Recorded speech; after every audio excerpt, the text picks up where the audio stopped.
Lieve jij, wil jij deel uitmaken van iets groters? Wil je meebouwen aan een mooiere wereld en tegelijkertijd extra's ontvangen en je verbinden met gelijkgestemden?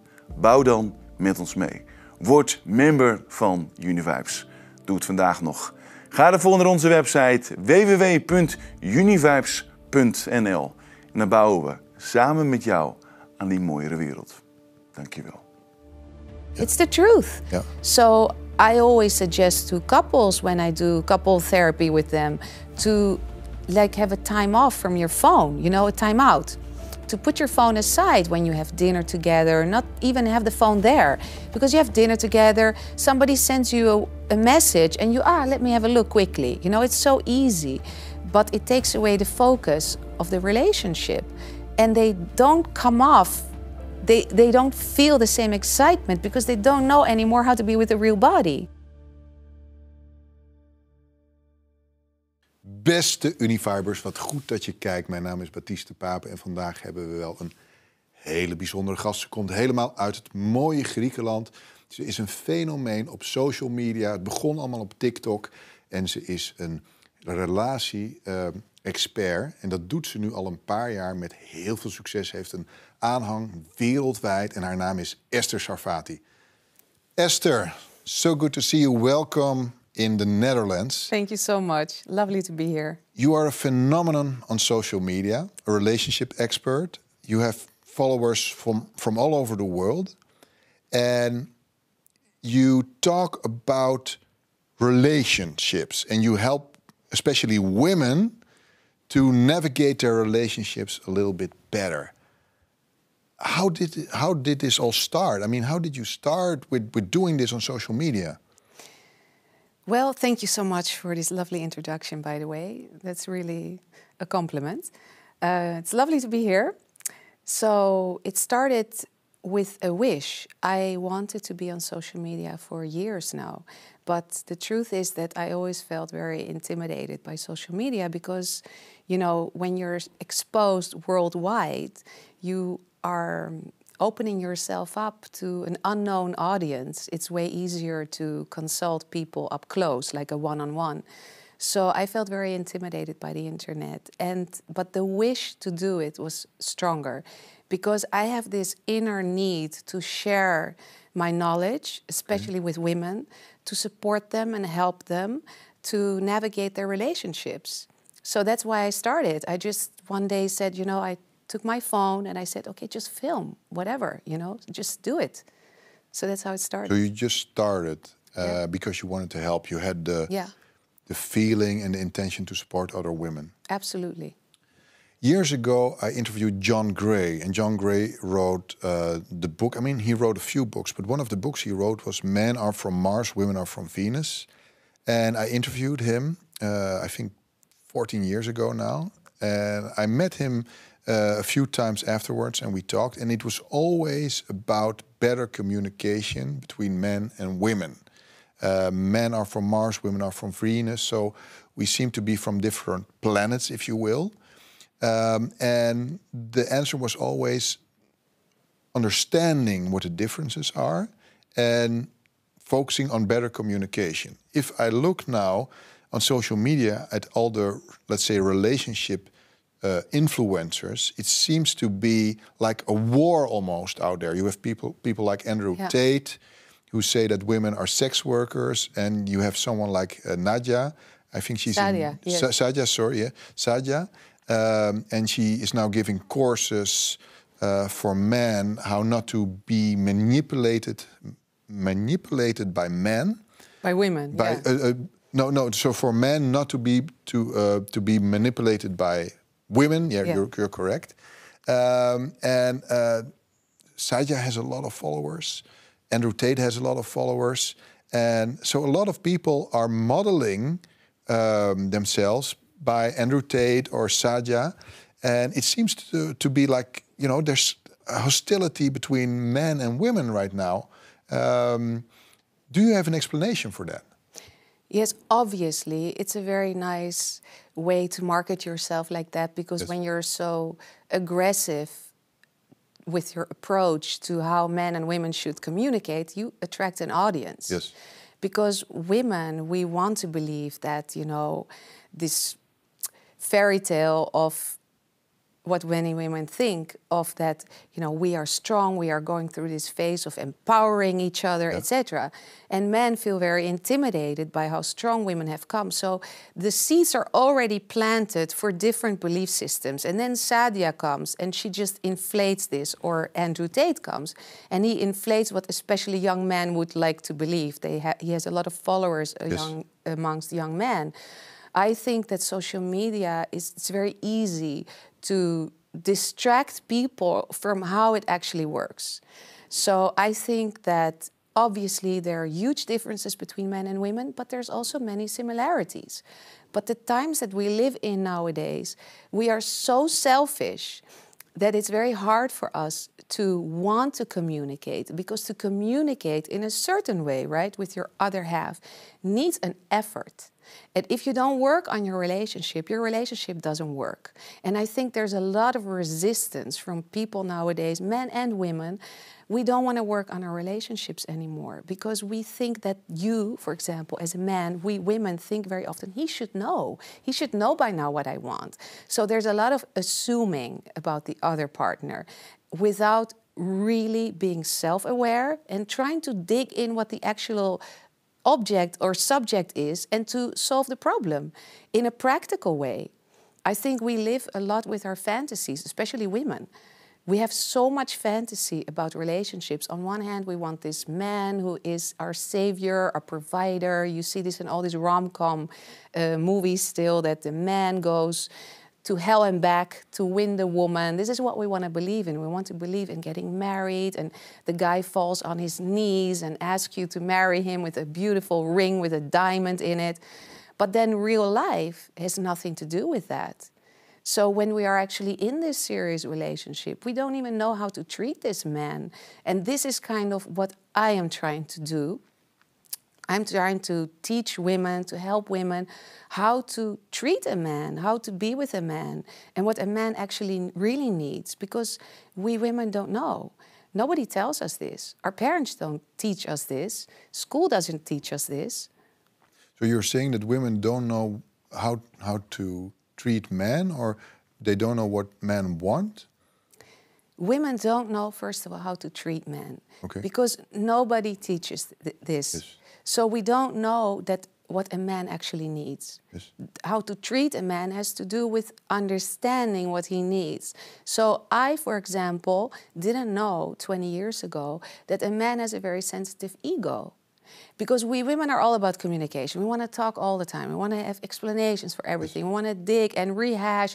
When a man, I have so many clients who tell me the same thing. When a man has done something wrong, the woman will throw it out during a fight. It happened 3 years ago, for example. Yes. She will still talk about it. Yes. For a man, it's over. It's done. He will ask her, like, why do we still talk about the same thing? This happened 3 years ago. You forgave me. Yes, but, you know.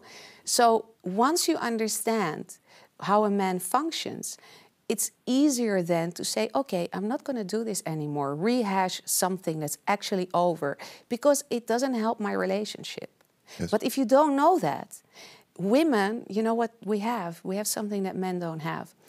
When we remember something that hurt us, we still feel the same pain today, the emotional pain. A man doesn't have that. Years later, you mean? Yes. Wow. Because of this memory, it comes up in our mind, like maybe he cheated once or something like that, and he never did that before or after again. But this one time, even though we learned to forgive him and we've talked endless hours with him about it, we will still bring it up during a fight years later, you know, if he doesn't text us on time, whatever. So once you understand that there's no point in rehashing these things, which we women don't learn, nobody teaches us that. We just go on and on and on because we live in this fantasy world. Once you understand how you should actually manage the relationship with a different strategy, this is what I teach my clients, then the relationship is much better, much healthier. Yes. If you start to investigate what women want on social media, then I see that they want a lot from a man. Yes. He has to be a provider. Yes. He has to be an alpha male. He has to be really masculine. He has to be able to understand their emotions. He has to be able to communicate those emotions. He has to be emotional mature. And that's a lot. Most men don't have all those skills. He has to be even more. He has to be athletic, he has to be tall, he has to have humor. He has to be wealthy, socially developed. Wealthy, you don't want a poor man. Of course, yes. yes. So, I mean, it's all those things. It's a lot. And I don't know a lot of men who have those skills or who are all those things. So it's not realistic, I think. Absolutely. So where does that come from?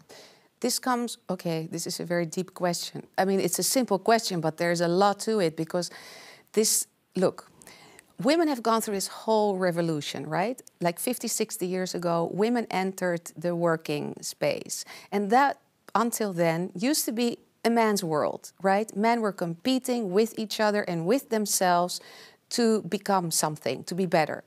Women were mostly at home. So once women started to work, they started to compete with men. They became men's competitors. So the initial thought of working was to become financially free. But this has turned into a whole other thing, which we didn't realize. We didn't understand, we women, what the consequences actually were of entering the work market. Because we didn't only get financially freedom because of that. Because of the financially freedom, the result of that was that now we wanted even to live like men and be like men, to have the same rights like men, to have the same lifestyle. So we have copy-pasted the lifestyle men have. So then, I'm saying this all very simplified, right? It's not exactly like that, but I'm just giving you the highlights. Yeah. So then, we have a whole new generation of women who now are used to, this is it, you just work, you don't even question it. Like my mom was one of the first mothers in school who started to work, but now it's normal, it's weird if you don't work and you're a young woman.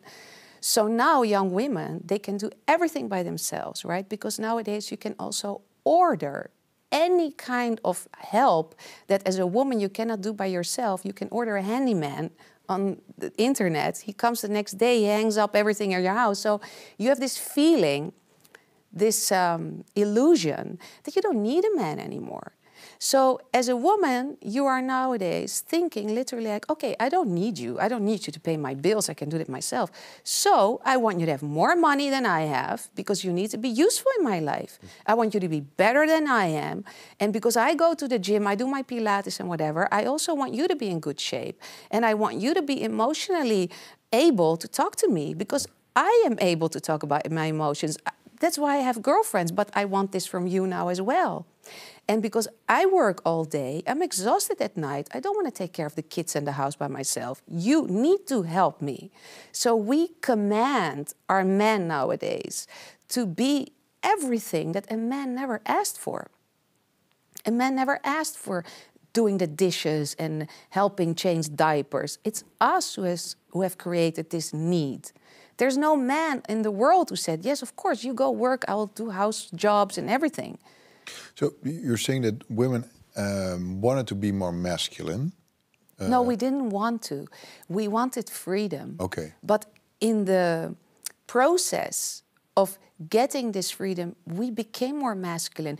The truth is that this, I have to say, the truth is that to survive in this man's world, to be competitive with men, we had to become like them. You can't be soft and enter the workforce and have a career. So when a woman comes home, she's still tuned into this masculine energy, let's say, and that's a real problem nowadays for women.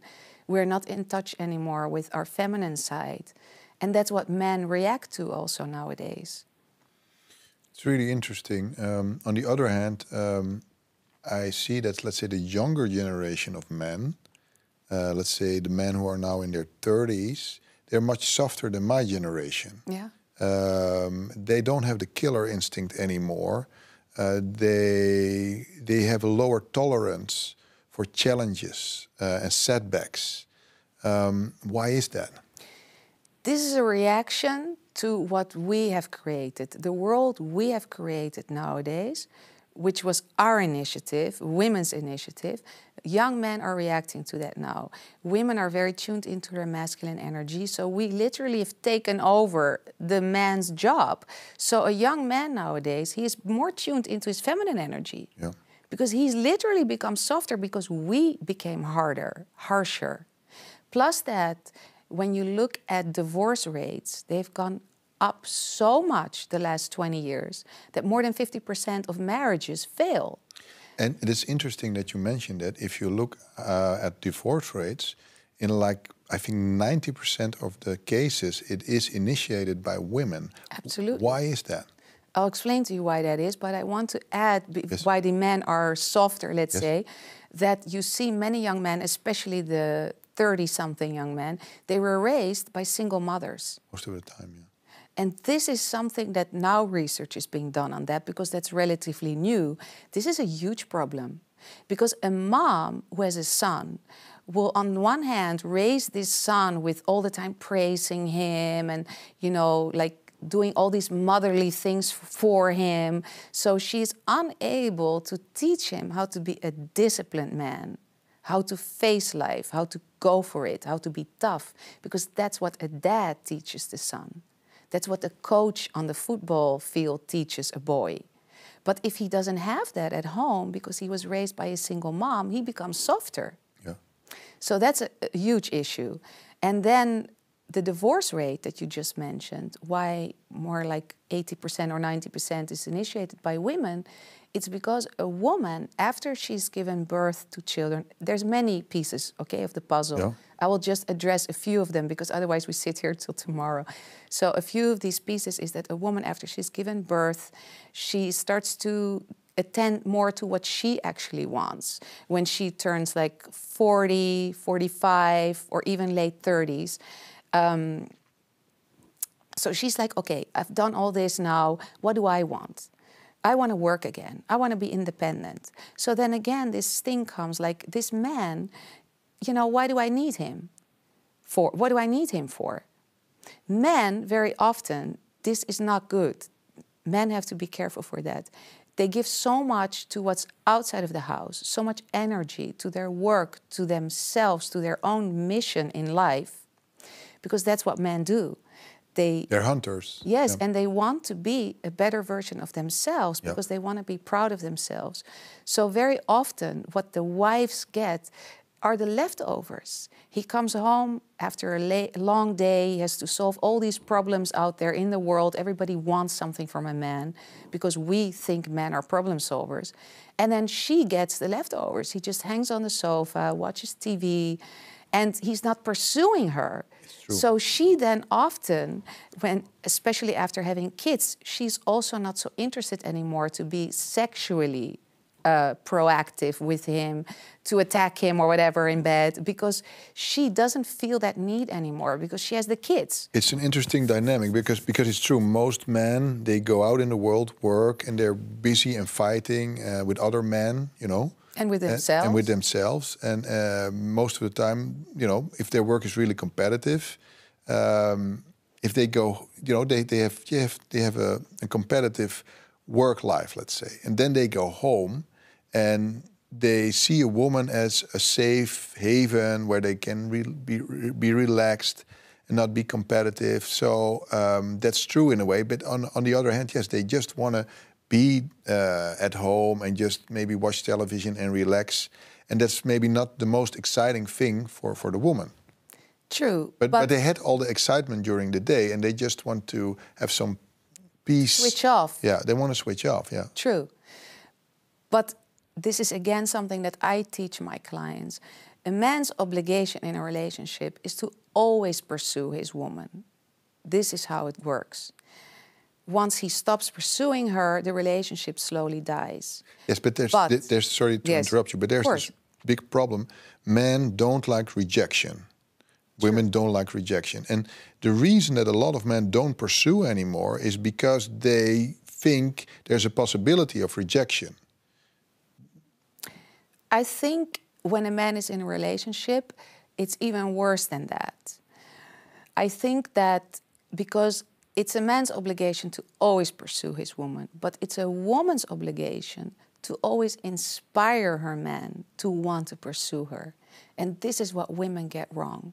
Because we assume that now he should know that I like, I don't know what, flowers, or now he should know that I like date nights. Why is he not organizing it? Yeah, because you're not inspiring him. Because men, at the end of the day, this is what I think, you're a man, you will tell me, men only do what they really want to do. If he does it by force, it doesn't come from the heart, he will do it a couple of times, but then he will stop doing it, right? So, but for him to want to do it, you have to inspire him as a woman.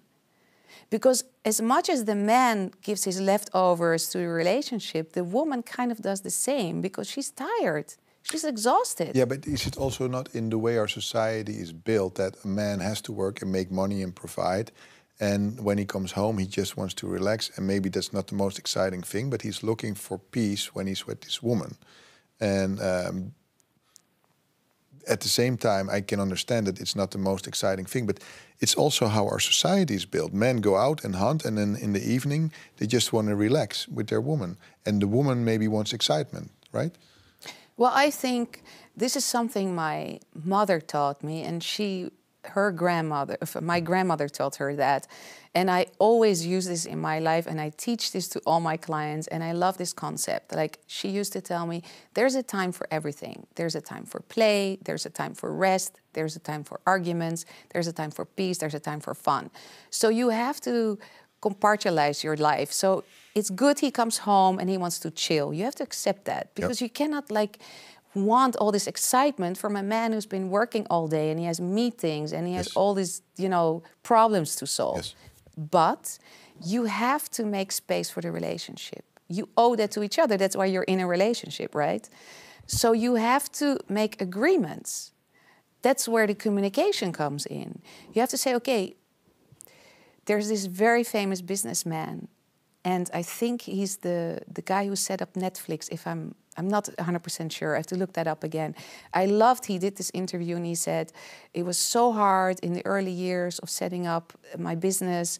And the thing that he did was, like, every Tuesday after 5 o'clock, rain or shine or whatever problems there were, he would be unavailable because he would spend from 5 in the afternoon the whole rest of the day with his family, with his wife and with his kids. And I think that's super attractive. I think that's sexy, because that shows a man who goes out there and does what he needs to do, but he also understands that at some point he needs to make space for his family. Yes. It's really interesting. We mentioned Sadia in the beginning, and she has become quite a phenomenon as well. So this is a good time, I think, for relationship experts on social media, because a lot of women and also a lot of men are looking for ways to find more fulfillment in relationships. Sadia is now giving a course for men. 3M, it's called. Yes. 3M, for men to not be manipulated by women anymore. And she says that women only respect men that they cannot manipulate. Is that true? I totally agree. Yeah. Yes. So why is that? Because most men don't even know they are being manipulated by women. Yeah, unfortunately. Are we being manipulated by women? The truth is, to be very, very honest, we all manipulate each other every day, all day. Yes. We manipulate ourselves with stories that we make up. Like, if I want to, let's say, make a good impression on you, I don't know you, I will, show you my best side, because in my subconscious mind, I'm trying to manipulate you to like me, right? Yes. So all day we are doing this with each other, and there's nothing bad to it. But when you use it in a way to get something, to get your partner to think like you want your partner to think, or you want your partner to be beneath you because you want to have the upper hand, you want to have control, that's toxic. So it depends on how you use the manipulation. And many women, yes, they manipulate their partners because they threaten their partners, they play games with their partners. To play games is a way of being manipulative. So why do women manipulate? They make their man feel guilty. This is something that many women do. Why do they do Because it? they want to have control. Women are control freaks. Okay, more than men? Yeah.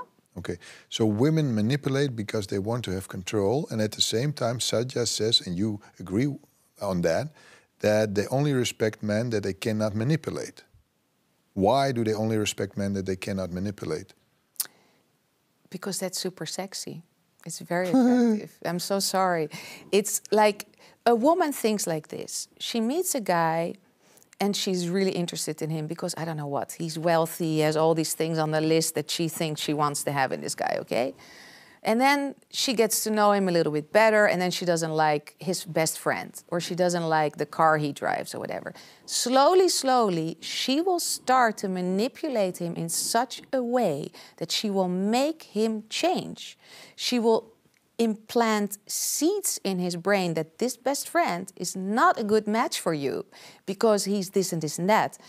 Or the car you drive, it's ridiculous. This is a car you drive when you're single. Now we're together, now this, now that. So this man gets such an overload of influence. He gets influenced by this woman because he lives with her or she's his partner. And how important is the element of sex when it comes to manipulation? From how a woman manipulates a man. Does a woman use sexuality in order to manipulate a man? Of course. So that's the number one tool that she has, her sexuality? I don't know if it's her number one tool. It depends on the stage of the relationship, the phase the relationship is in. But I have many clients who tell me, yeah, I told him, oh, we can't have sex today because he did this and that. And I was so upset with him. I didn't want to sleep with him. Yes. So we use it as a punishment to not have sex, to not give it to your partner, let's say, which is completely wrong. Both men and women are manipulators. Yes. What can men and women do that are being manipulated in order to stop that? The only thing you can do and should do is heal yourself. Okay. Because when you are in a relationship with somebody who manipulates you, either the woman manipulates the man or the man manipulates the woman. The one who's letting this happen has the problem. Are you saying that it is always caused by a blind spot? If you have the blind spot, you cannot see the manipulation?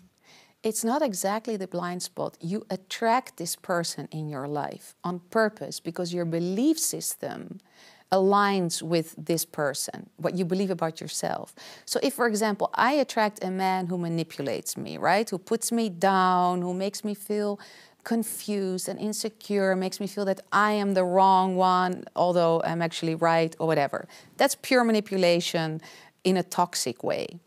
So if I let that happen, then I have to find out why I let that happen. I have a trauma. Yeah, but you first have to be aware of the fact that you're actually being manipulated. A lot of people are not aware of the manipulation. That's my job. That's what I do with my clients. How do you identify manipulation in the first place? Look, when you are unhappy, I always say the following. Don't love a man for what you think about him or feel about him. Don't love a man because he loves you, whatever. Love a man for how you feel when you are with him. This is my thing. This is my motto.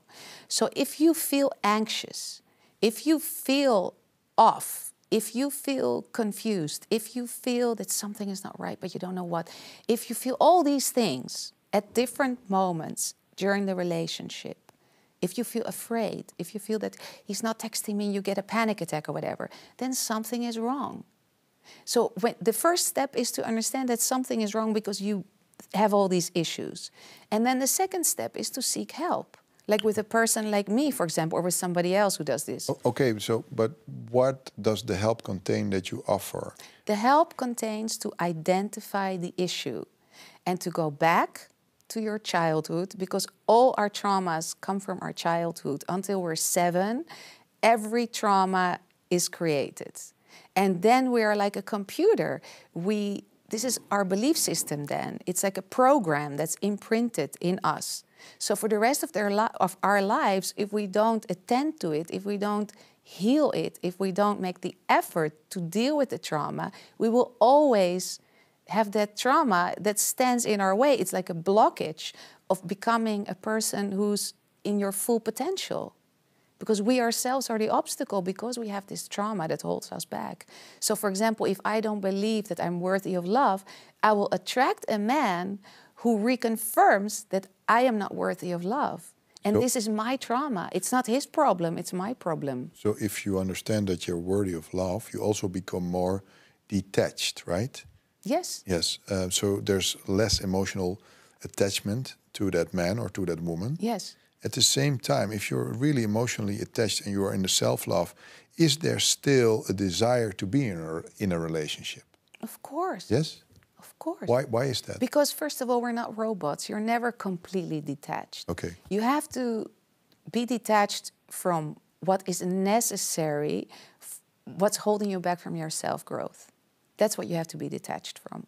But of course this man is going to influence you. If this man, for example, tells you he will come Friday night and he, for example, doesn't show up at all, you can't be detached completely. It will hurt you. It will bother you. So you have to ask him what happened. You know, you have to sit down with him. But you talk in a very different way when you actually understand what's going on with yourself, when you're self-aware of your issues, than if you are walking around with these, for example, anxious attachment style, because then I will always fight with you about the same issue. Yes. I will always tell you, you don't love me, why do you do this to me? You know, I will always put the finger in your face. Yes. But if I understand that I have this abandonment issue, whatever, I will sit down in a quiet way with you and just ask you, hey, what happened? Yes. It's a completely different approach. It's a completely different approach. Yeah, it's really interesting how that works. We also talked about alpha males.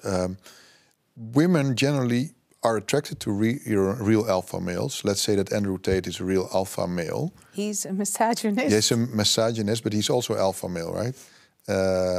But I mean, he calls women sex workers, and he even talks like that. I'm dead in his eyes. Yeah, yes. I'm too old, I'm too this, I'm too that, I don't know, whatever. Yeah, he said to his girlfriend, you're a sex worker. And she said, no, I'm not. And he said, the Porsche out there that you drive, I pay for it. The food here, the trips, the bags, the jewelry, I pay for it. And what do you give me? Sex. Do you think that if you don't have sex with me anymore, you would have this Porsche and all that? That's literally what he says. I mean, it's very low. It's very low level. Says, if you don't give me sex, everything, the car, the house, it's all gone. Yes, and she accepts it. Yeah.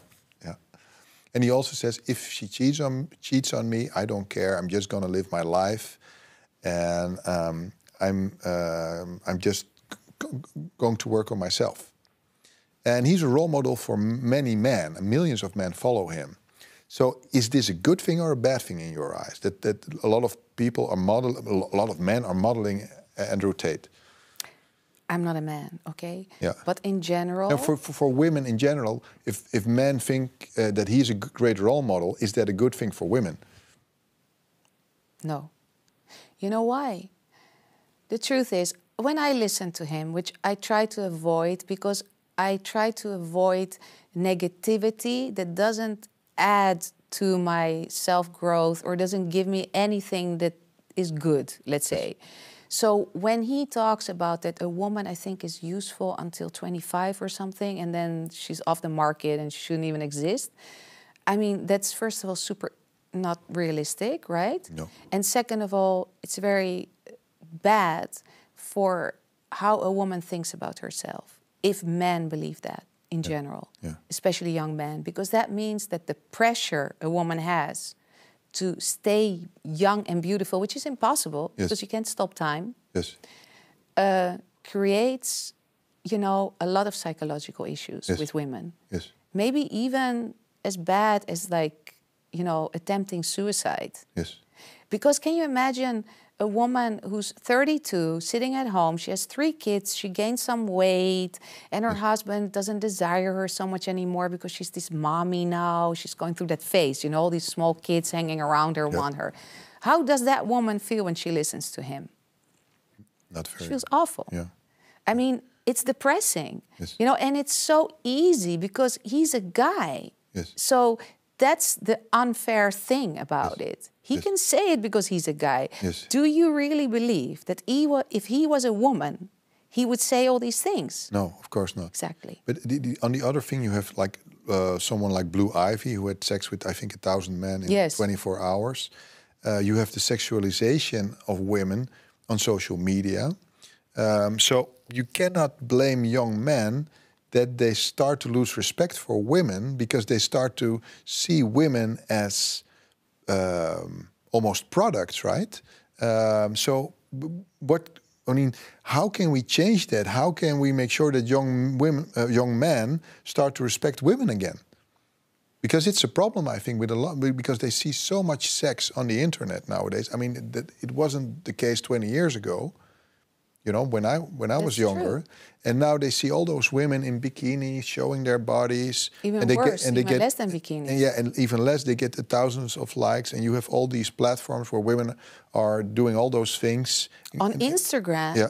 You can even show, you're allowed, because I researched this, to show your breasts as long as you don't show the nipple directly. Yeah. But if I wear a see-through dress and you can just see your whole breast with including the nipples, yes. Instagram won't discard it. Yes.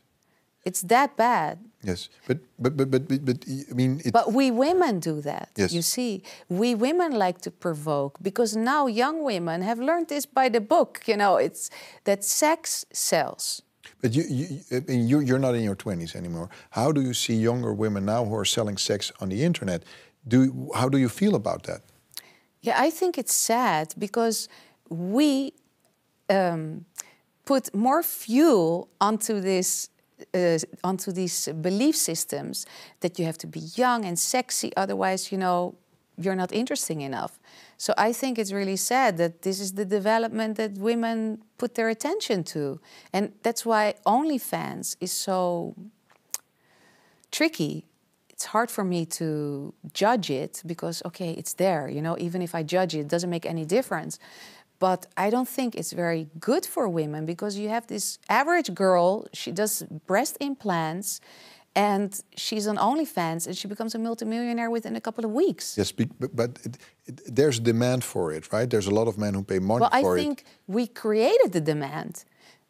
You understand? Yeah, but... Because it's basically pornography, like for everybody now. We're all like in the same system.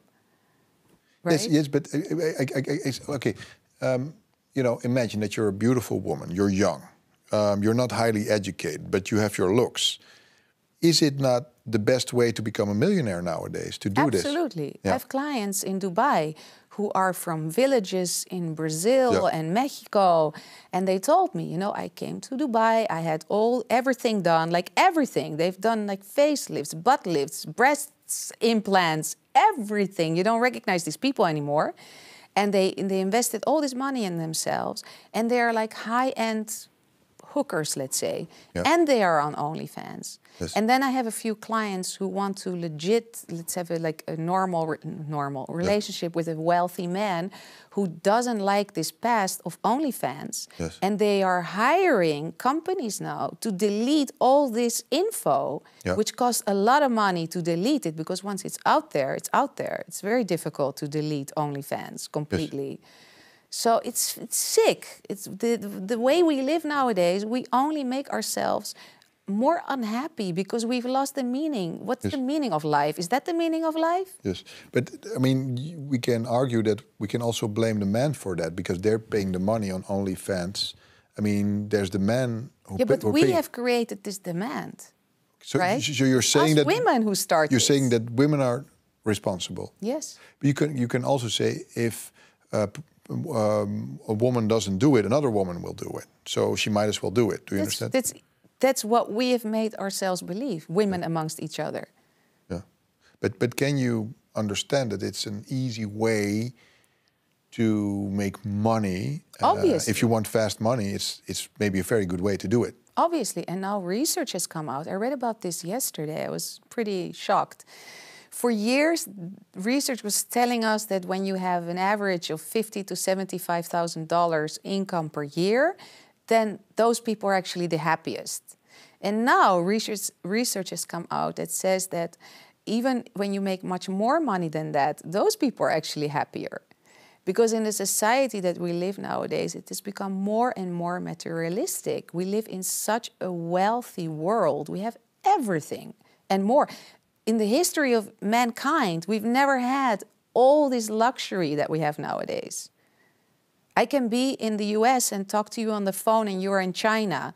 I can be in an airplane and talk to you on the phone. Everything is automated in my life. I order everything online.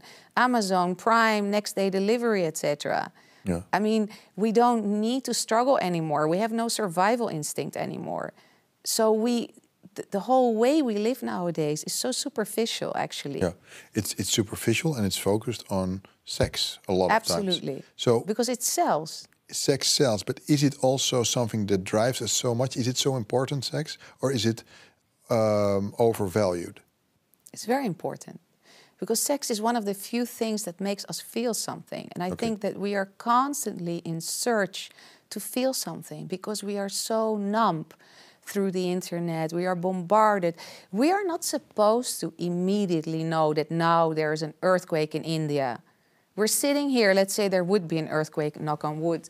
We would immediately know about it. Yeah. So all this info we get, you know, it's too much for a brain to digest all this. Yes, and it's also built in, I think, the system of man that in order to have sex, I mean, it used to be this way, that they had to do something, pursue a woman, and now, you know, there's porn all over the internet.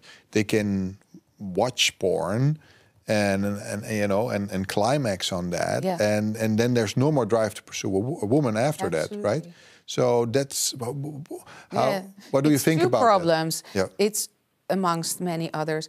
The one thing is the dopamine hit that men get from their phone. Yeah. So a man lies in bed at night, he's scrolling on his phone, all these bikini pictures come Yeah. by. And not just that, it's in general the dopamine hit you get from your phone. And he gets takes your sexually aroused. sex drive Yeah, away. yeah, yeah. It's the truth. Yeah. So I always suggest to couples when I do couple therapy with them to like have a time off from your phone, you know, a time out. To put your phone aside when you have dinner together, not even have the phone there. Because you have dinner together, somebody sends you a message and you, let me have a look quickly. You know, it's so easy, but it takes away the focus of the relationship.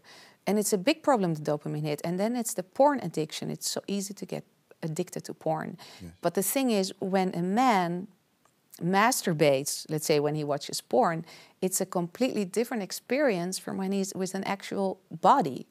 So men, they learn to have, let's say, a rough experience via porn, and then they are with a real woman, and they don't come off, they don't feel the same excitement because they don't know anymore how to be with a real body. And many women have issues because they tell me this, right? They tell me this, he wants to do all these things that he saw on porn and I don't want to do these things. And he sees that because he thinks in his silly mind that this is how it works. And women feel like... But it's all staged. Yeah, and women start to feel an obligation to participate in that, right? Yeah, absolutely. Yeah, that's a problem. Another problem, I think, is that generally in porn, the women are very attractive, physically attractive, yes. right? And the guy it's their job. Yes, it's their job, right, to be physically attractive. And then the guy who is watching it, it's just an average guy. It's an average Joe, right? And then all of a sudden he's watching very attractive women have sex, and then, you know, his girlfriend is just like him, an average girlfriend in terms of beauty. Yeah. There's nothing wrong with that, but his expectations are here, and women cannot, you know, become a supermodel all of a sudden, right? I mean, true. But how do you see that? That men then all of a sudden have these high expectations that are totally not reasonable. That's a huge issue. Yeah. That's why women are also so stressed about appearance, because they see these girls too, because women also watch porn. Yes. And then they get super frustrated. Well, look at her, she has these boobs, she has implants or whatever. You know, I don't have implants. I mean, breast implants are like, I think, the most done operation, breasts and nose, I think, worldwide.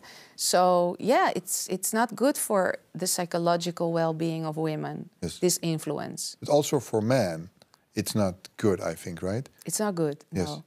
The porn addiction, if a man watches porn every day, men won't admit this. They will say, it doesn't do anything to me. It does do something to you. It does do something to your brain. Yes. And the way you actually make love changes. Yes, and I think they will also lose the drive to pursue women. Yeah, it's a dopamine hit they get from the porn. Yeah. Yeah. they're done. Yeah. It's enough. Yeah.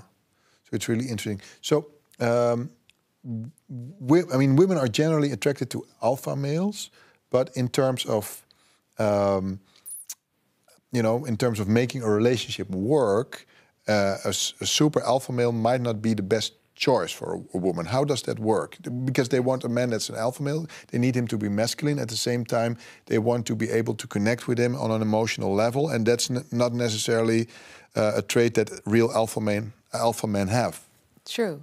An alpha male is not the guy to sit with, hold your hand, talk about emotions and feelings. He's out there in the world proving himself. Yes. That's his mission. His mission is not the woman. Yes. She comes on the second or the third yes. place, and that hurts her. When she's in a real relationship with him, she has more expectations. Yes. She will be attracted to him in the beginning because he's this guy who takes charge, who takes the lead, who, does all the right steps with buying her presents, taking her out, taking her away for weekends. And he's very masculine and whatever. But then when she's in a serious relationship with him, he's just not available for what she needs, the modern woman, right? Yes. She needs more psychological support somehow from this man. He can't give it to her. So what is the best man? What traits, what skills does a man need to have in order to, satisfy the modern woman? Well, they say nowadays it's the beta man. Yes. We have all these expressions nowadays. We love that. So the beta man is a man who is very tuned in with his masculine energy, but is not such a show-off as an alpha man. Yeah. He's not such a macho figure. And he's very secure with himself, the beta man, but he's not loud. Yeah. An alpha man is loud. Yeah. He needs to constantly prove and reconfirm that he's this guy. But the beta man doesn't have this need so much. So he's more quiet. Yes. But he's more available on an emotional level. So this is actually what they say now, right? Yes. The perfect man to be in a long-term relationship with for a woman. Yes, but there's also, I know some beta men, and then they complain that they still lose their woman to an alpha man. I know. So why is that? I have clients who have left yes. the beta man for that. Yeah. Because these women, this is the problem with women. We live with our fantasies. That's why they say women don't know what they want, because women really don't know what we want. Because then we want this, then we want that. It depends on the phase of our, when we're younger, we're looking for this provider man because we want a family, we want to have kids, and we think of marriage. Once we've done that, we think of other things. So maybe a woman starts off with a beta man because he's a good fit, She can visualize herself with him. He's going to be a good dad. He's going to be there for her. He's going to be supportive and all that. But then she hits 38. She gets bored with him because he doesn't have this, he has no humor. He's not sexy enough. He doesn't throw her against the wall. So she's now looking for this macho figure again to have this sexual experience, even in her fantasy. I have many clients who are like that. That's why I'm telling you this. Yes. To experience something that she never experienced before. And she's ready for it because now she doesn't need a man anymore to support her, to be there for her, because she's been there, done that. Yes, but you're also saying, if I hear you correctly, that she's not going to stay with the alpha man. No. Because he will drive her crazy. Yeah. Because he wants things his way. Yeah. And she's like, wait a minute, I'm not doing that. Yes, but if you're really saying that women don't know what they want, how can men then, be the right man if women don't even know what they want? Then it must be really confusing for men then, right? Should men just focus on themselves and not focus on women anymore? What is the remedy? Yeah, I feel very sorry for men. I really do. Because it's such a confusing time for men. Because women are still going through this whole transformation. We're never done. Now it's this other thing again, that women now want to go back to when men were still old school, like in the 90s. Yeah. That a man was asking you out, a man was never ghosting you, didn't even exist. Yeah. A man would do all these right steps. Yes. So we literally don't know what we want, So it's sad for men because women complain about men. Yes. That he doesn't this, he doesn't that, he doesn't... Yeah, but we've created this environment. Yes. So the best thing a man can do is to literally take a woman for what she is in that moment and hope for the best. It's true. Yeah, because just pray. Just pray. Just keep on God, praying. yeah. Because I'll tell you why. She's 28, 30. Yeah. She's done her studies. She has her career, whatever. Yeah. She wants to get married. She wants to have kids, but she wants to have a certain lifestyle. So she chooses you because you have this package that she wants. You can be there for her, safe choice. Then she's 38. She's done all that with you, kids, houses, holidays, whatever. Then she gets bored and she goes for this alpha macho bad guy, let's say.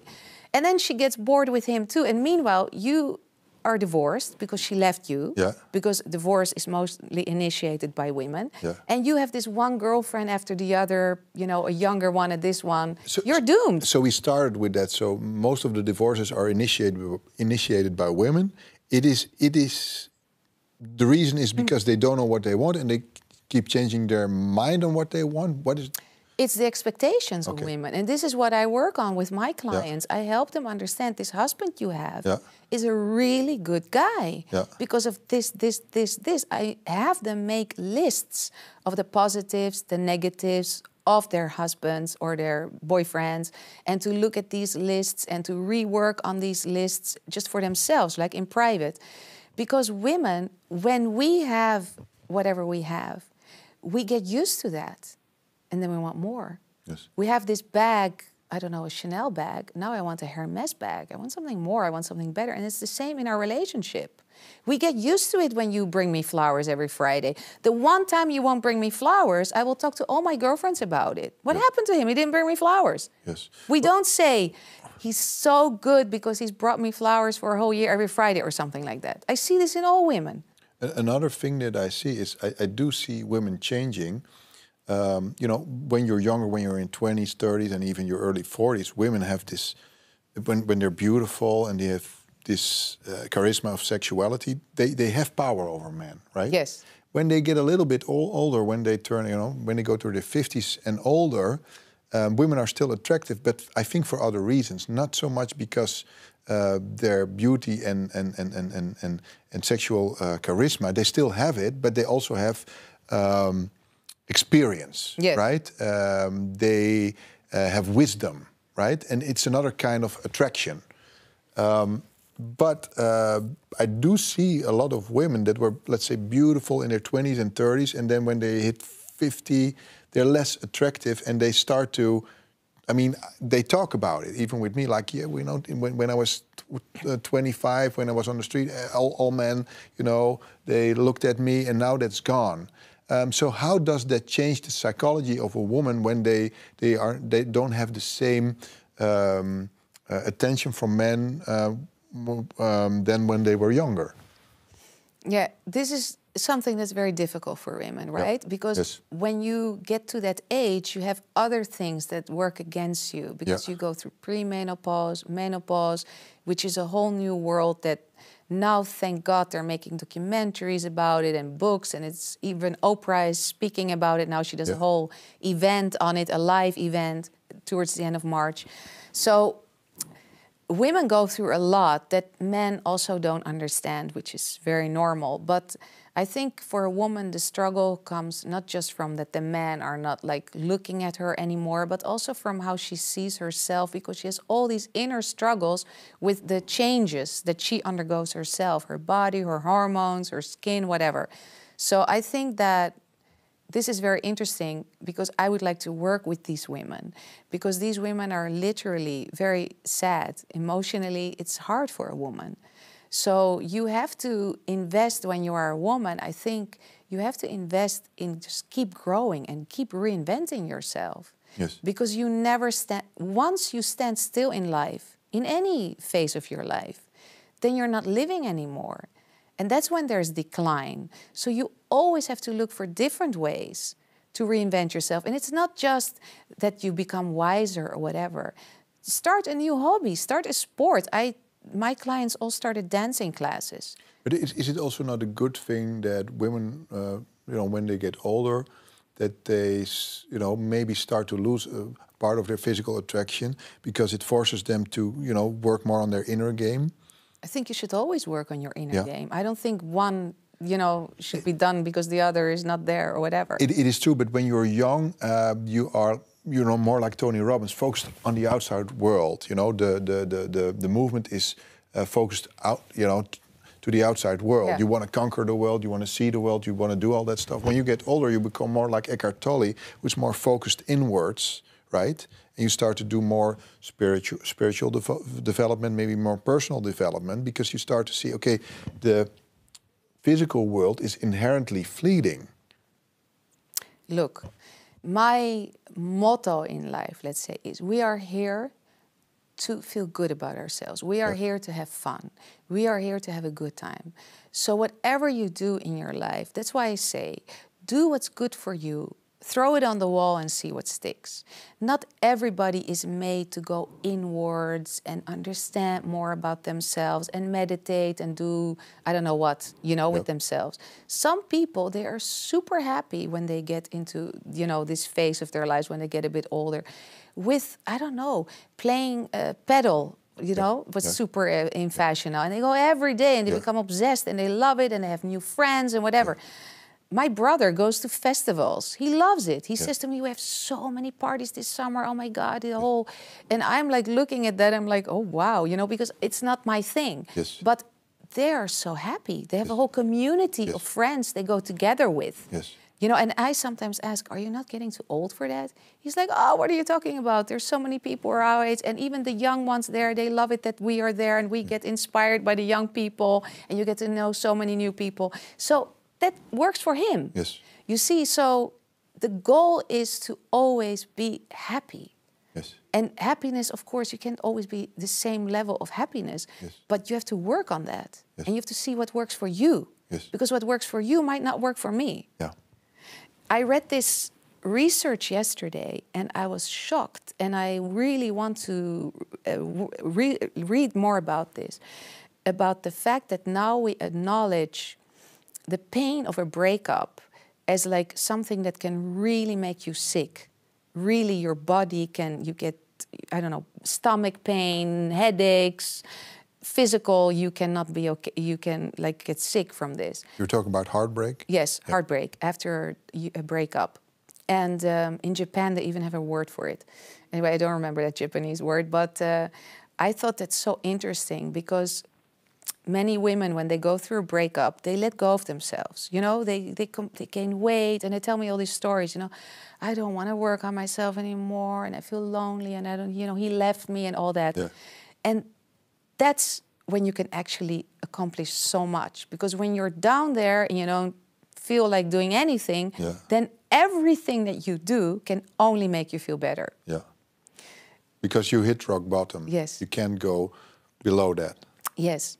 And then you have to figure out, like you have to really test yourself. What does make me feel good? I don't know anymore, Esther. I've been a mom, a wife, for so many years. I don't know what makes me feel better. Let's make a list. Yes. Let's start. I question you, and then I give you, a few homework tasks to do to find out through trial and error what does make you feel better. And this study that came out from this breakup research that can make you physically sick, the result is that what should you do with this breakup pain, that can sometimes last for months or for years even? Yes. Do things that make you feel better. Yes.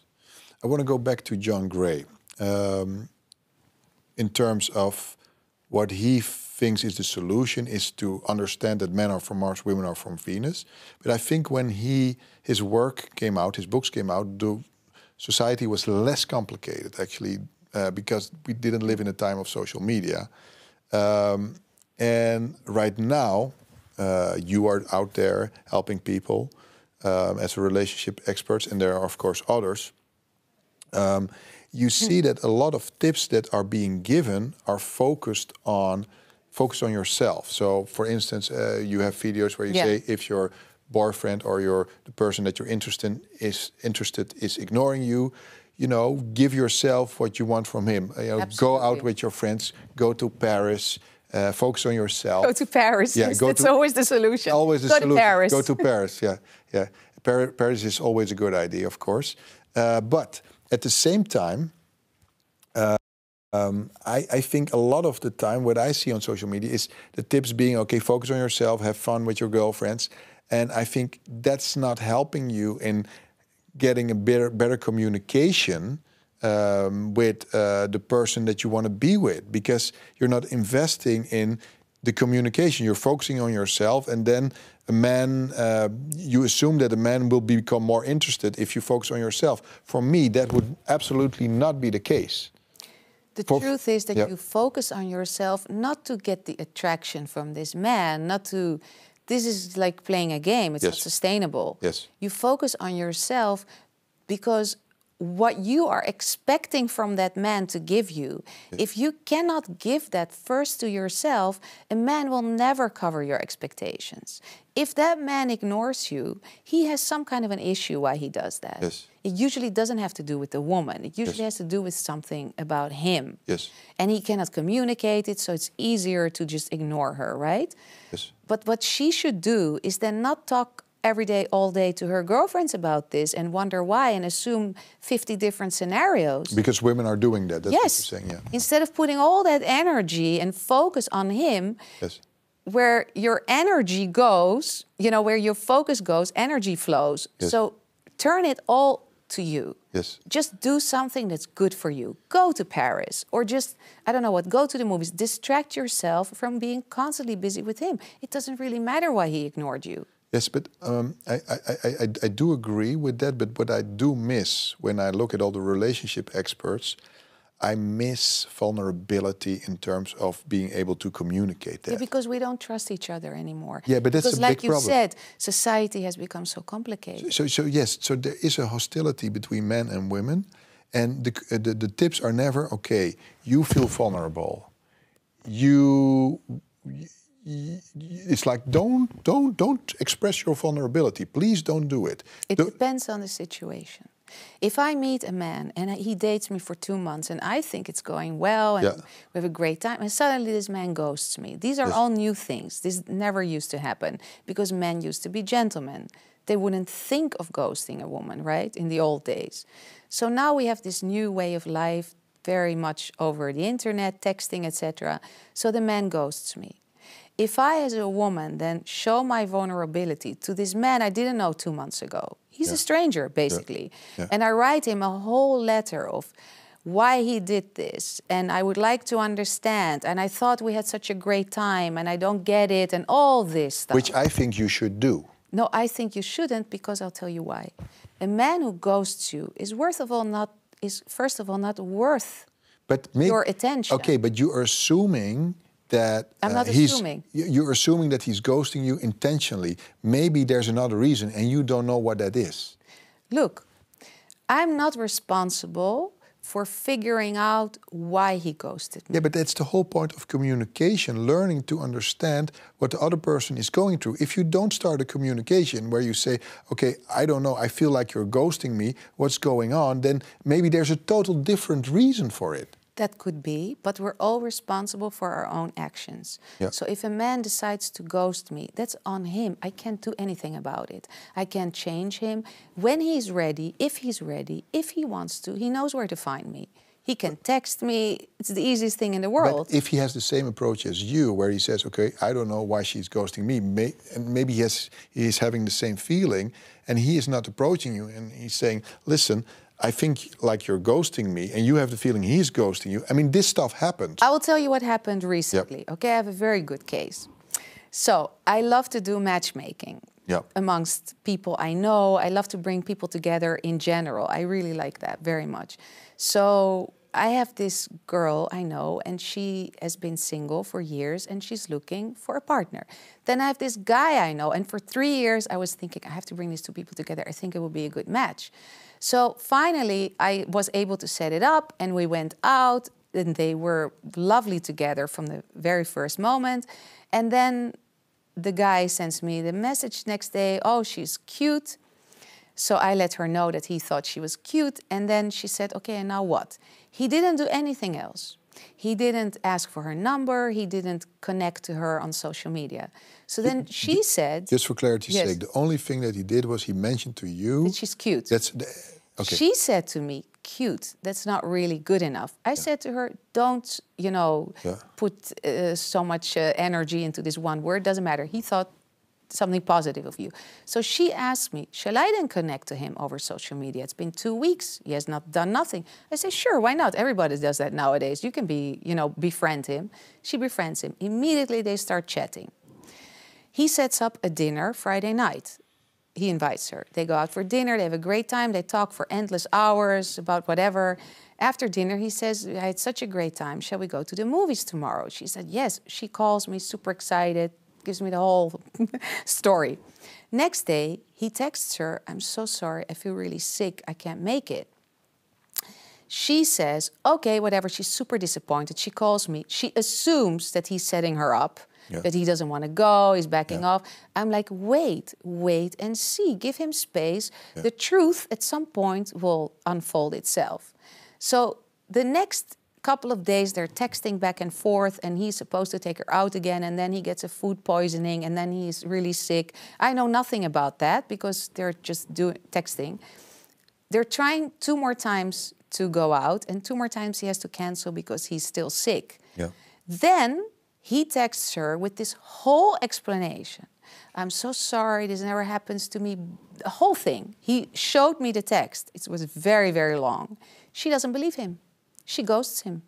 She now texts me like, he's a bad guy because he did this, he did that. So you see how easy it is to get a miscommunication. He tells me, he's very upset. He tells me, you know, I gave her this whole explanation because it's really true. And she never even replied to that. She completely ignored me. Yeah, but it's good that at least he communicated everything to her, that she doesn't believe it, okay. Yeah, but then she ghosted him.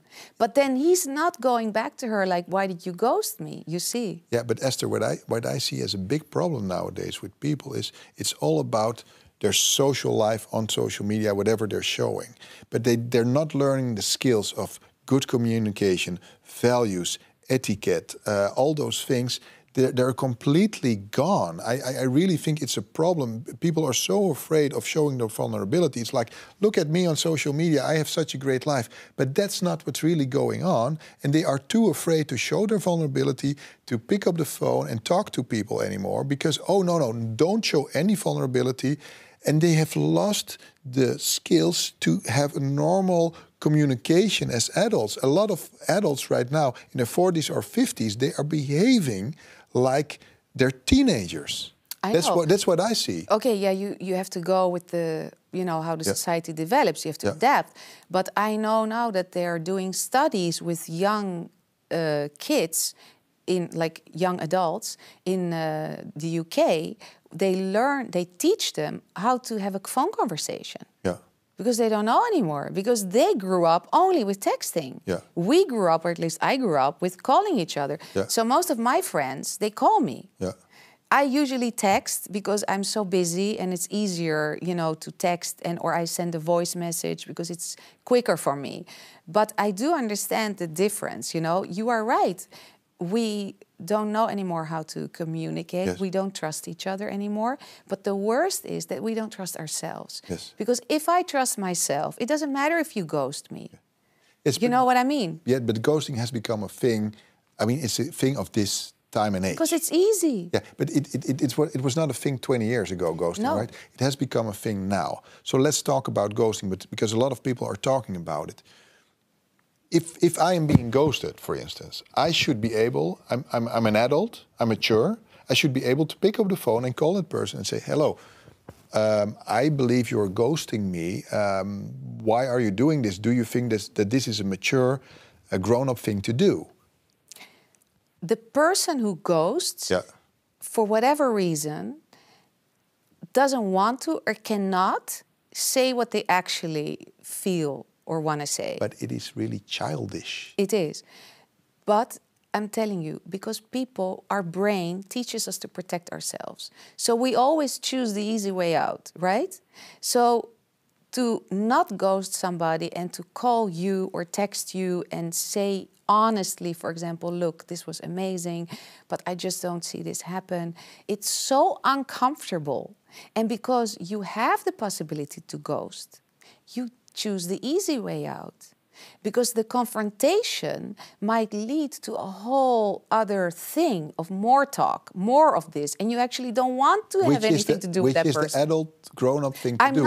I'm not protecting I'm not defending the ghosting. I think it's a terrible thing because it creates psychological trauma in the one who's ghosted. Yeah. It really does. I know this. It's terrible. I'm not, defending it. I think it's really awful. But it's the truth, unfortunately. But should relationships experts on social media not say, listen, guys, ghosting is not a grown-up thing to do. It is sad and it is childish. Yes, but the one who's ghosted, when they write a whole letter to the one who's ghosting, they never get a response. No. And that creates more of a psychological trauma because then they feel double rejected.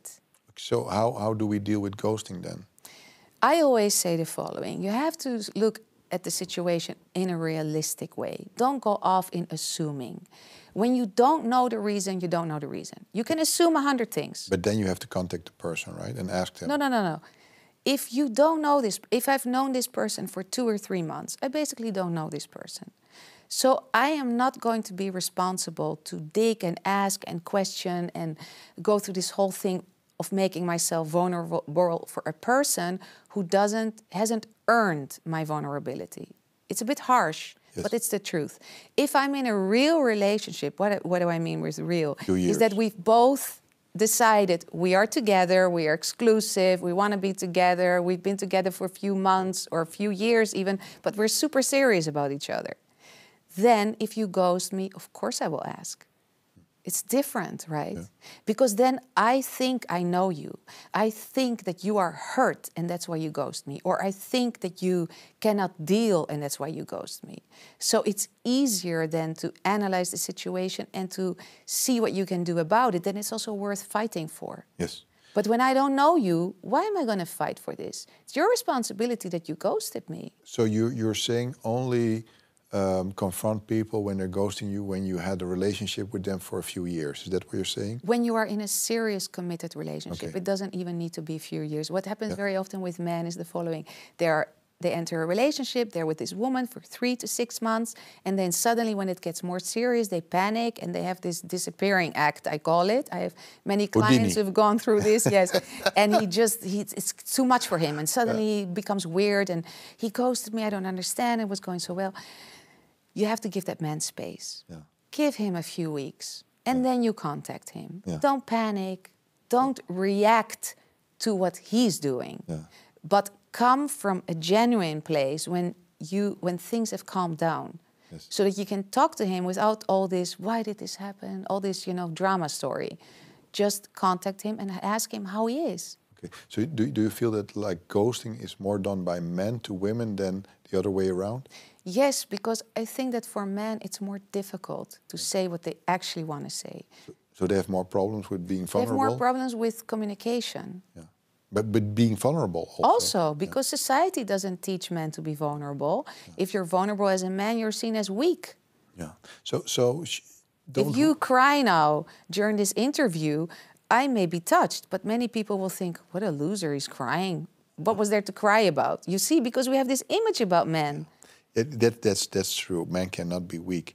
Don't we need more educators, more people on social media, relationship experts who talk about how to deal with ghosting, how men should work on their communication, how also women should work on their communication, how we should how we can behave more like grown-ups, like adults? Because I think generally everyone is, even people in their 40s or 50s and even people in their 60s are behaving like teenagers sometimes, and there is no more maturity, no more wisdom in their behavior. I really start to... Yeah, there's another danger happening. This is actually, I think, very dangerous.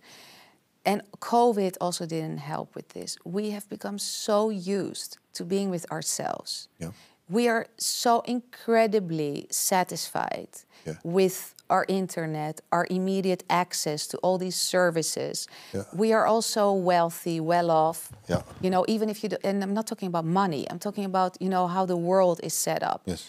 That we've become so comfortable with, being covered that to enter a relationship and to be a grown-up person who's in a responsible relationship, you know, a committed relationship, takes a lot of work and effort.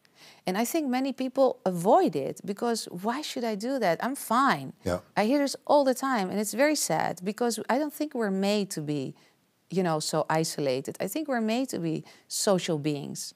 So are we made to be in relationships? I think so, yes. Yeah, yeah. So, but it has become harder and harder, I think, now, because everyone is already so happy without being in a relationship. Yeah. But is it really the case that they're so happy, or is it, I mean, on a deeper level, are they not missing something? No, I think they are. Yeah. Because I meet many people also who do work remotely, you know, so they come, for example, to Greece, they stay there for 6 months, and then they move to another country, they go to Bali. All this is pretty new, and it's very comforting. Yeah. Because in Bali, you connect to these kind of people, you know, you chill, you do yoga, you do whatever, and you're happy. And then when you're done with that Bali circle, you go to Greece, and there I meet all the time, I meet these kind of people, and they're so happy because it's all very short-lived. Yeah. So once they feel that, okay, I'm done with this, they go somewhere else. Yeah. And because they are alone and because they work remote, they can have this freedom. Yeah. So maybe in this time it's no longer a thing to really be in a relationship. Yes, because the traditional role models, the way I grew up, you know, this is what a woman does, this is what a man does, this is what you should do with your life, this is your vision. It doesn't exist anymore. Everybody just does what they think is best for them. Yeah. So we live in a time that we are working as an individual, we are super selfish, and we're super comfortable. Yeah. There's no friction, there's no, we need to be together in this, we need to conquer this together. There's no survival, you know, need. So you are a relationship expert, and you're still promote. I'm pro-relationship. Yes, you are pro-relationship. Absolutely. But it takes two to tango. You need two people that want to be in a relationship. Yes. So if you're helping women and they want to be in a relationship with a man, but the man is not interested, then obviously you would advise them to let them go, right? Yes. Yeah, yeah. So they should at least find a man who wants to be in a relationship. Absolutely. Yeah. And I think in this time there's a lot of men and women that don't want to be in a relationship. And with men, this is the easy part with men, I think. There are many men who don't necessarily want to be in a serious relationship. It's not something that's on their wish list. Yes. But once they meet a woman and they fall into, you know, because men fall into things, it could be that slowly, he actually becomes very attached to this woman. Okay. And it turns into a serious thing where he didn't expect this to happen. Women are usually more like they either want a serious relationship or they're like, let me be single. Yeah. You know, women are more black and white, I think, than men. And how are men then? Men are more like they're just living their lives. They're not thinking so much about, do I want a relationship? I don't know. I want this. We women, we overanalyze everything all the time. Yeah. So I think most men do want to be in a relationship. For a man, it's more important to be in a relationship than for a woman. And why is that? For a man actually gets something really good out of a marriage, because a man's mission, I always say, is outside of the house. His mission is whatever he wants to do with his life, right? To become a better man, a man that he can be proud of. So when he comes home, what does he want? Support, stability, a kind person who asks him how his day was, who shows real, genuine interest in him, sex. I mean, he can pay for a housekeeper. He can also pay for sex, but then there's no emotion. Yeah. So I think for a man, it's very important to have a support system because he has to literally survive every day out there in the world with a lot of competition. It's become harder and harder. Yeah.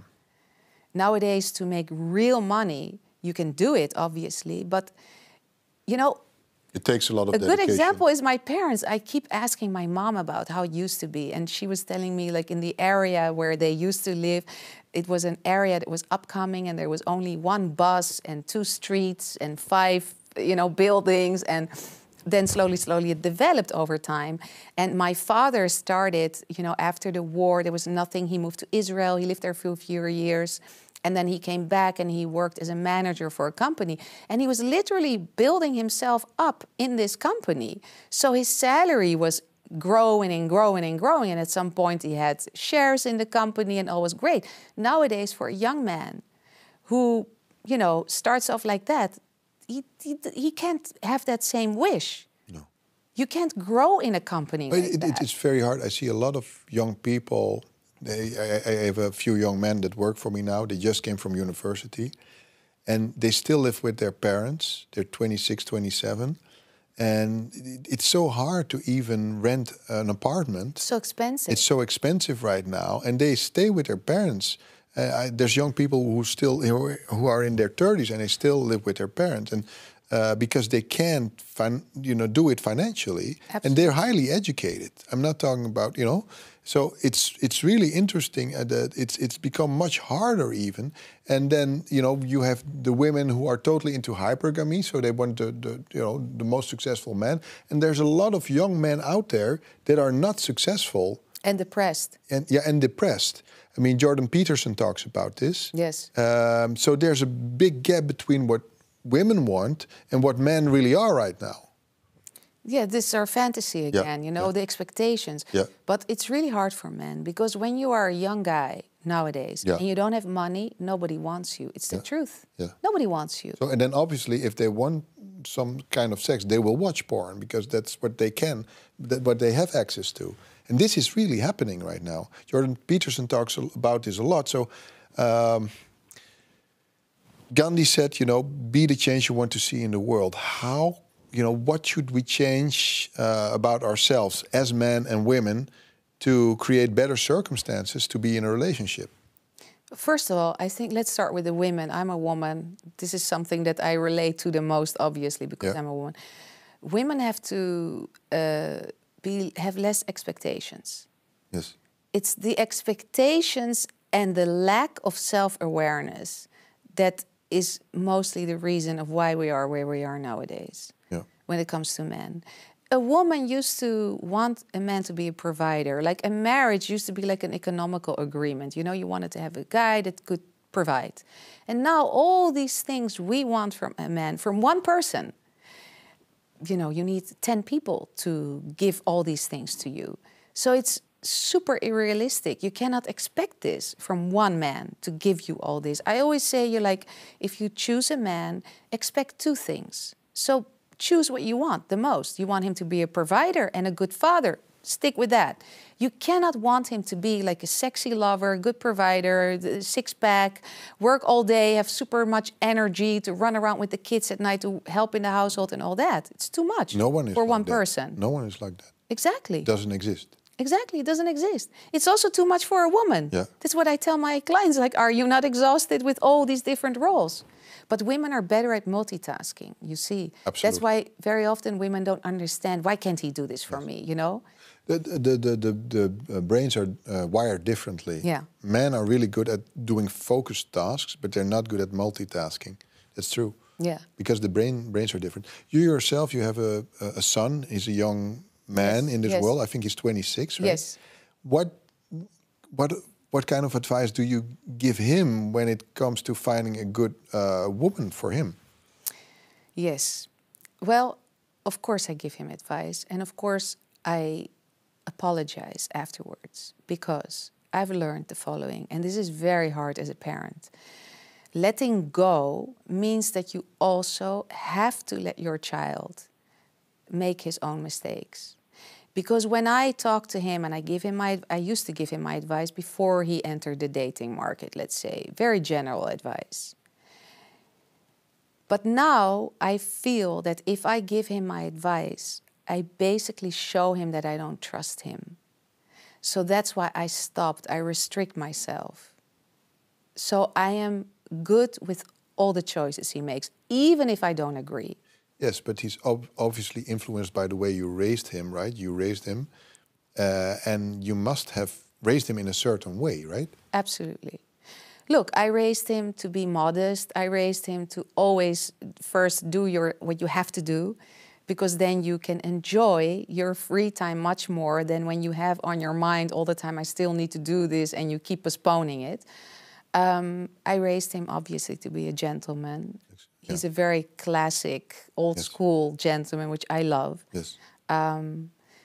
But I think the way women are nowadays, especially in his age group, women are so demanding that I think that he's going to be hurt, unfortunately. Yes. And I can't do anything about it. Okay. You know? So, but you raised him with good manners. You raised him to be a gentleman. You raised him to... and be humble also. Yeah, be humble and to treat women correctly, right? Absolutely. The right way.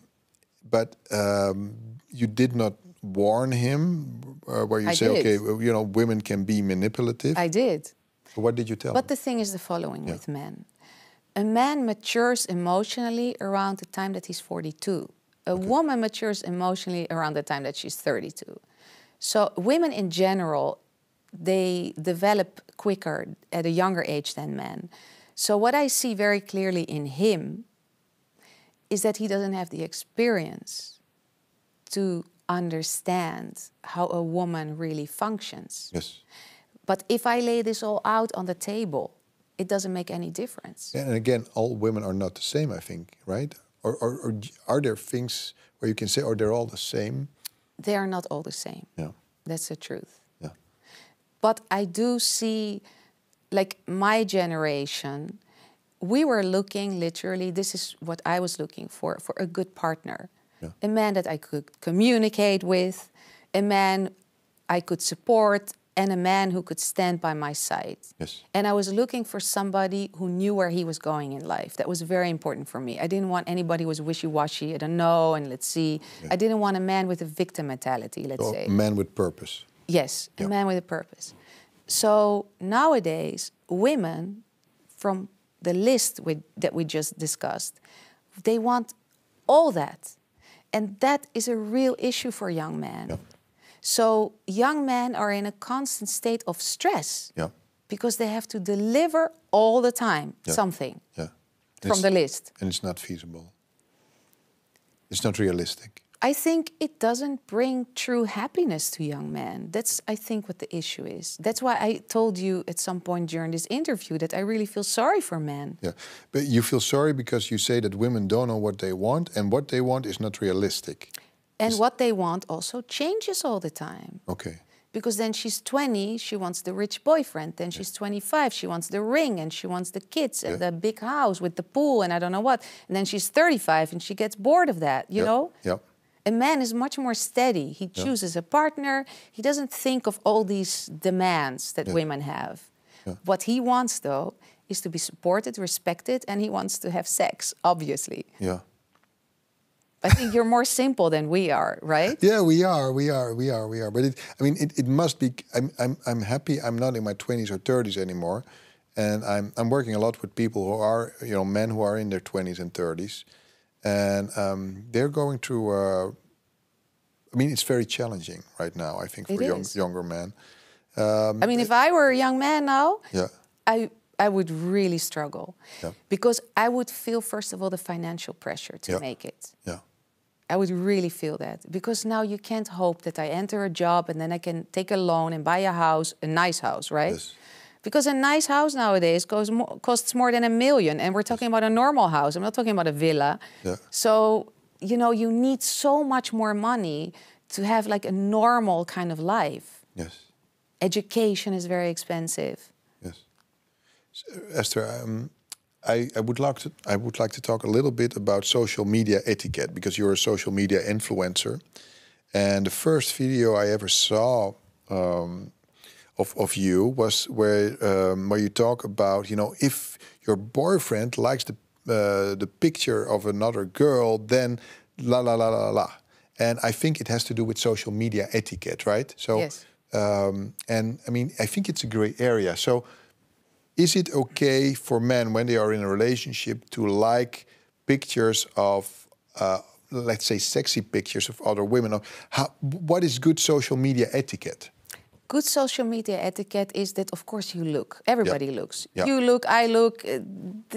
We don't need to lie about this. This is a normal thing. If you wouldn't look at these women because you're scrolling, you wouldn't be a man for me, right? Yeah.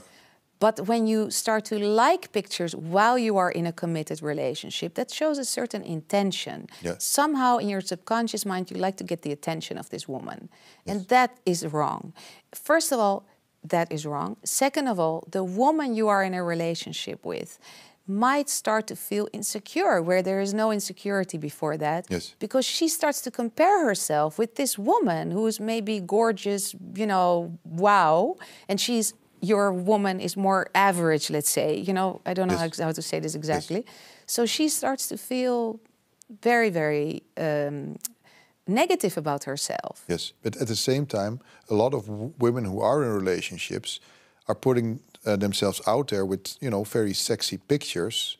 A lot of women, you know, are now quote unquote model on social media, and they are in a relationship. And so, how does that work for men, right? I mean, if they are with a woman who is putting herself out there, you know, in a sexy way on social media, can she then ask her man to not like another woman's pictures? It's difficult. I think this is also, it depends on what this woman does. If a woman puts herself out there with bikini pictures all the time because she is a model, okay, I get it. You're promoting, literally, you are the brand. Yes. So you're promoting yourself, and you're promoting you have a good body, you're in shape, so you can do all kinds of campaigns.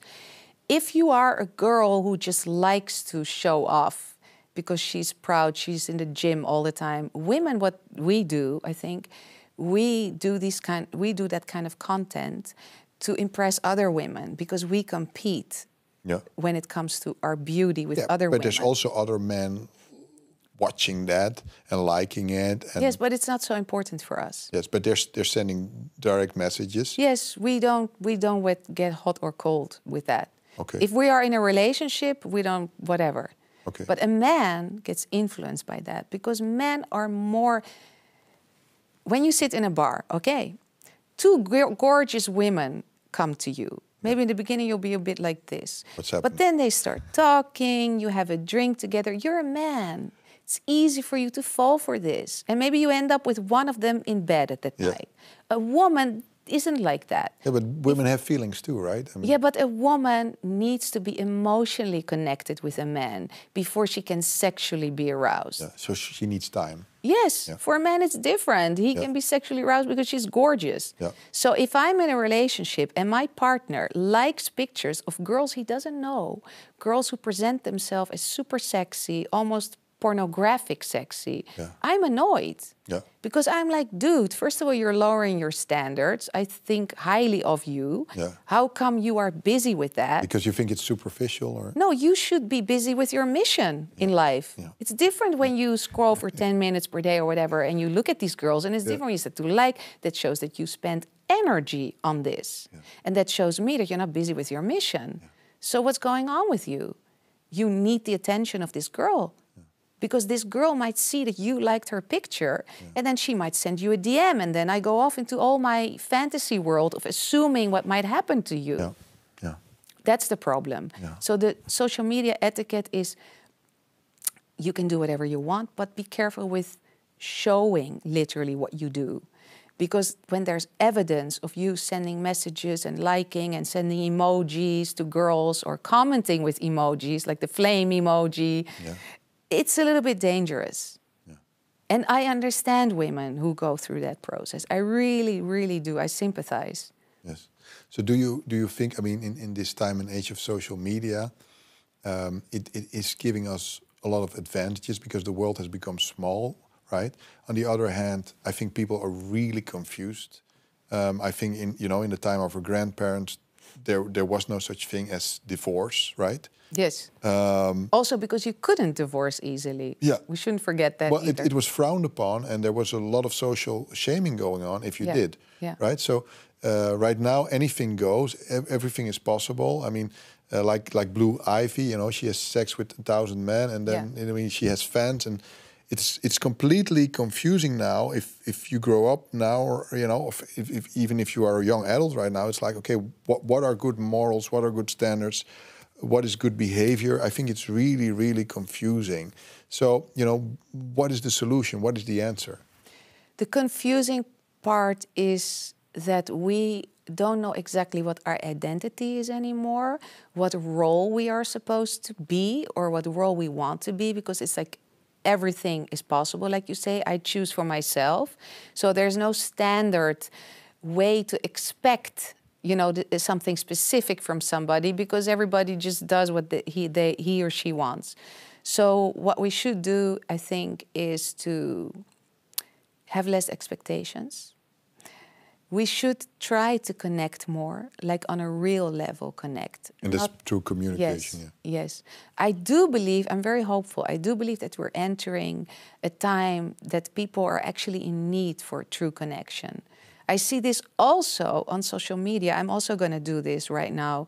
I'm also going to set up a community, because I see that there's a need for people to communicate together, like in a community, to feel that they're part of something more than just me, the individual. Yes. And I also think that we should be educated better on how to treat each other. Yeah. I really do. And I think what I'm missing, I mean, there's a few good role models out there, but I think we need more good role models on social media, because there's a lot of bad role models right now. Yeah, because the bad role models know that what they say sells. Yeah. You see? Yeah. It's sex. It is low energy. It is superficial. It's me. Yeah, it's not. It's low morals a lot of time, and somehow people are drawn to that because they don't know better. I think they don't want better. Okay. Because they're comfortable. Yeah. And the most difficult thing for us humans is to step out of your comfort zone. We think we do that by, I don't know what, drive the extra mile to get the yogurt from that shop. Oh, it's exhausting. I'm out of my comfort zone. That's not being out of your comfort zone. Yes. Out of your comfort zone is really to do something challenging that you are actually afraid of. Yes. So what we do is we avoid because it's easier.